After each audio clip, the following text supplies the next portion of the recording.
let's jump right in. Today we're taking a deep dive into masculine dominion, balancing strength and compassion. Yeah, this one really gets into what it means to be a man today. All the expectations and stuff. And it doesn't shy away from controversy either, like the No. whole traditional roles thing. Definitely gets you thinking. Some really interesting points about how modern culture plays into all that, even the spiritual side of relationships. One thing that really hit me was that scorpion and frog analogy. You know how it talks about men being expected to be strong, but then get punished for showing vulnerability? Right, it's like a trap almost. Society tells us to be tough, but the moment you show a crack, it's like you're Exactly. It's like they set us up for failure. Yeah. And the book uses this example of Jake, this successful guy battling anxiety and depression secretly, because he never let his emotions out. And then it ties that into cultural Marxism, this idea that there's a movement to redefine traditional values. The book's pretty upfront about how that impacts masculinity. Society trying to erase those positive traits almost, like the drive to lead, to protect. And it uses all these historical examples, tribal chiefs, biblical figures. But here's the thing, even in the business world today, those qualities are still rewarded. Decisiveness, risk-taking. The book calls it masculine dominion, but stresses it's not about being a tyrant. It's strength with compassion. So it's not about throwing the baby out with the bathwater. Yeah. But you can still have those traditional values, but adapt them to today's world. Exact. The book pushes back on that whole toxic masculinity label, saying it lumps everything together, throws the good out with the bad. It's more nuanced than that. Right. Instead, it's like, look at strength and vulnerability. What do they really mean? And how can they work together to create a healthy masculinity? There's a great story in there about the author meeting a men's rights activist. Oh, yeah. It challenges some stereotypes. Shows that these guys are often thoughtful, genuinely concerned about men's well-being. Okay, so given all this pressure, what does the book suggest we do? Is there advice on how to build resilience? Oh, absolutely. It talks about having a strong sense of self, knowing your values, even finding strength in faith. Interesting. Yeah, like the samurai warriors and the Bushido code. It wasn't just physical strength. It was mental, spiritual, too. Well. Having a clear set of values helped them face anything, even death. Wow, that's powerful. Okay, and then the book gets into gender roles, right? This idea of a divine order. It says that historical division of roles between men and women, it wasn't random, it was for harmony. That's definitely a controversial one. And it even talks about motherhood as this sacred thing, going beyond just personal choice. Definitely makes you think. All right, so shifting gears a bit. The book also talks about physical fitness. Makes sense, right? Men are expected to be strong. Right, and it goes into how that impacts everything. Self-esteem, mental health. There's a story in there about Tom, right? Who totally turned his life around through fitness. Yeah, went from feeling down to feeling empowered. Really showcases that transformative power. It's like fitness builds a foundation for everything else. Definitely. And then there's this beautiful chapter on fatherhood. You know how it's not just physical, it's spiritual too. I loved that part, that analogy of God as the father. So powerful. Right. Creation, guidance, compassion, all part of being a dad. Yeah, and it talks about balance too, being responsible but also empathetic, setting expectations but being understanding. Exactly. And I think that's a good place to pause for now. We've covered a lot of ground already. That's just the beginning. Right. There's so much more to unpack in masculine dominion. We'll dive back in soon with the next part of our deep dive. Can't wait. You know what really stuck with me from last time? How the book keeps challenging those narratives about masculine. Oh yeah, it's like we're bombarded with all these messages about what a man should be.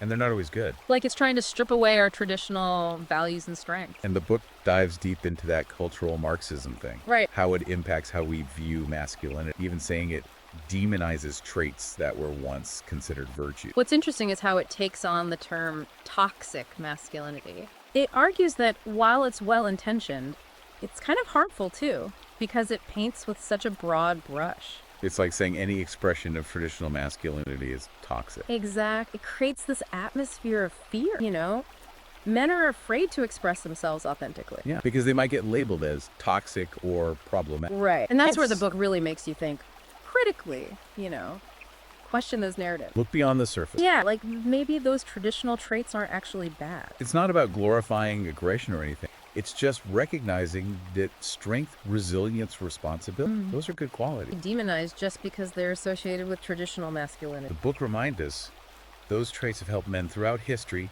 build civilizations, protect family, Create a better world. and not just history, even today. Think about firefighters, police officers, soldiers. You need those qualities. Courage, willingness to put yourself in harm's way. What I liked about the book was its balanced approach. It acknowledges the complexity of it all. Right. It doesn't pretend there are easy answers. It's not about going back to the past or rejecting everything modern. It's about finding that middle ground. Balance strength with compassion.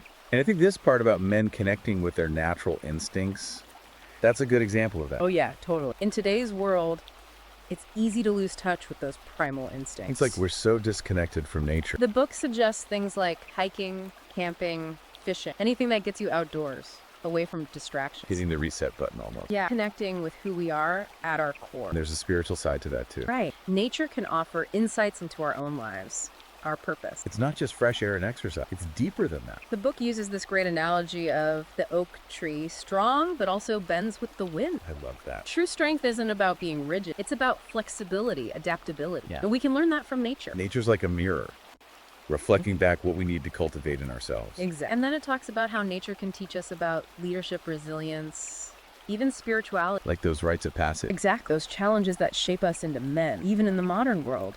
Those experiences are valuable. They give us a sense of purpose, test our limits, teach us about responsibility, leadership, community. It's like forging a bond between men. A shared understanding of what it means to face adversity. And that connection to nature, to our instincts. Yeah.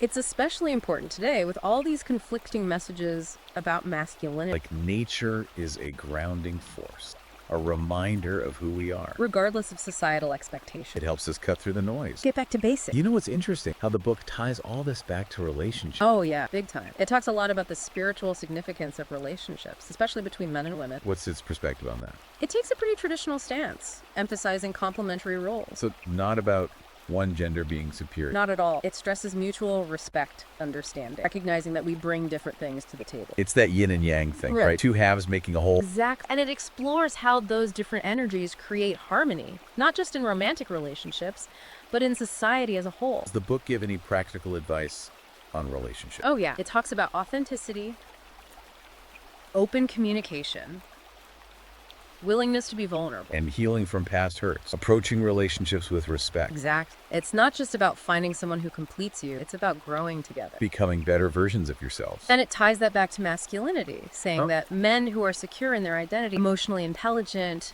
comfortable with vulnerability. Make better partners. Right. True strength isn't dominance or control. It's opening yourself up, connecting on a deeper level. And then there's the fatherhood part. Oh, yeah. It says being a father isn't just about providing or setting rules. It's about being a spiritual guide. A role model. A Yeah. source of unconditional love. Exact. A more holistic approach to fatherhood, embracing the traditional roles, but also emphasizing emotional connection, empathy, spiritual guidance. Connecting it back to masculine dominion. Right. Being a good father is the ultimate expression of that. Using your strength, wisdom, compassion to guide the next generation. What a beautiful way to put it. It's not about power. It's about love. Leaving a legacy. And it challenges men to step up, be that kind of father. Raise strong, compassionate, responsible children. Okay, so we've talked about the challenges and community.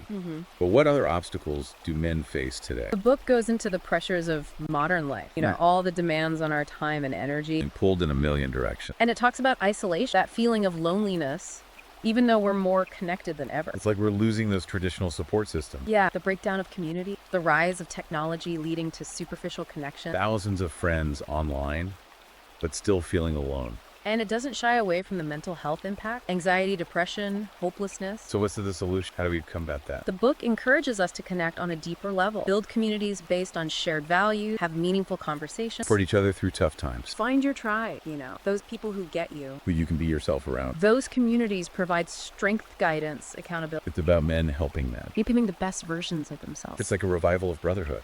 Going back to those ancient bonds, We're stronger together. the book challenges us to build those connections. Reach out. Create communities where we can be vulnerable, supportive, accountable. It's inspiring to think about the positive changes that could come from that. Tapping into that collective strength, wisdom, compassion. Okay, so challenges, community. Where do we go from here? What's the next step in this journey? The book ends on a hopeful note.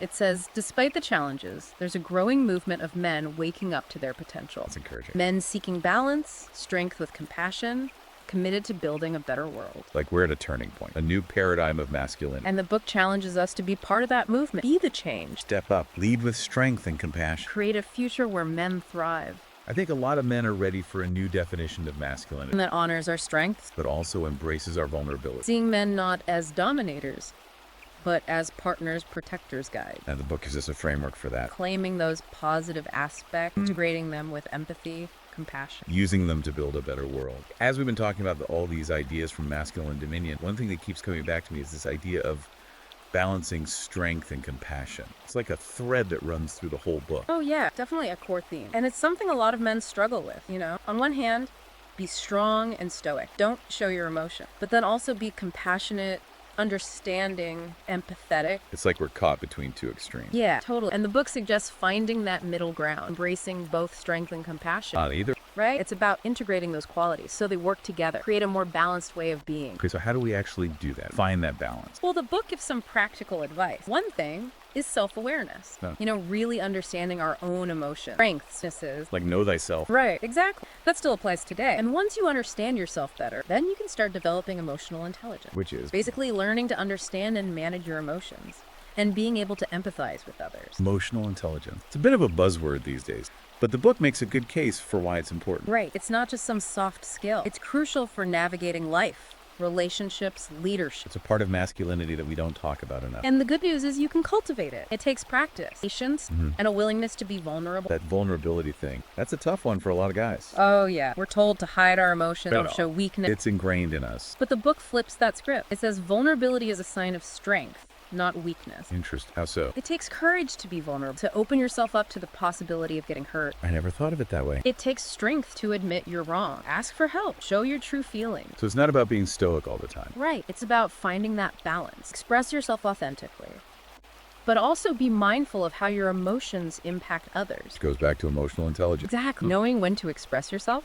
and when to hold back. This has been an incredible journey through masculine dominion. We've covered so much. Yeah, so much good stuff. But before we wrap up, what does the book say about where we go from here? It ends on a hopeful note, saying that despite the challenges, there's a growing movement of men waking up to their potential. That's good to hear. Men who want to balance strength with compassion and who want to build a better world. It's like we're at a crossroads. We can choose a different path. A more balanced, fulfilling way of being. And that path is open to all of us. It's not about fitting into a mold. It's about embracing our full humanity, strength, and vulnerability. Using them to create a more compassionate world. Exactly. If our listeners want to explore these ideas further, where can they find Masculine Dominion? It's available on Amazon Kindle and Google Play Books. This deep dive has been amazing. I hope it encourages our listeners to check out the book. It's been a pleasure discussing this with you. I think Masculine Dominion offers a really valuable roadmap for men today. Absolutely. And until next time, remember, true strength lies in embracing both our power and our compassion. Thanks for joining us.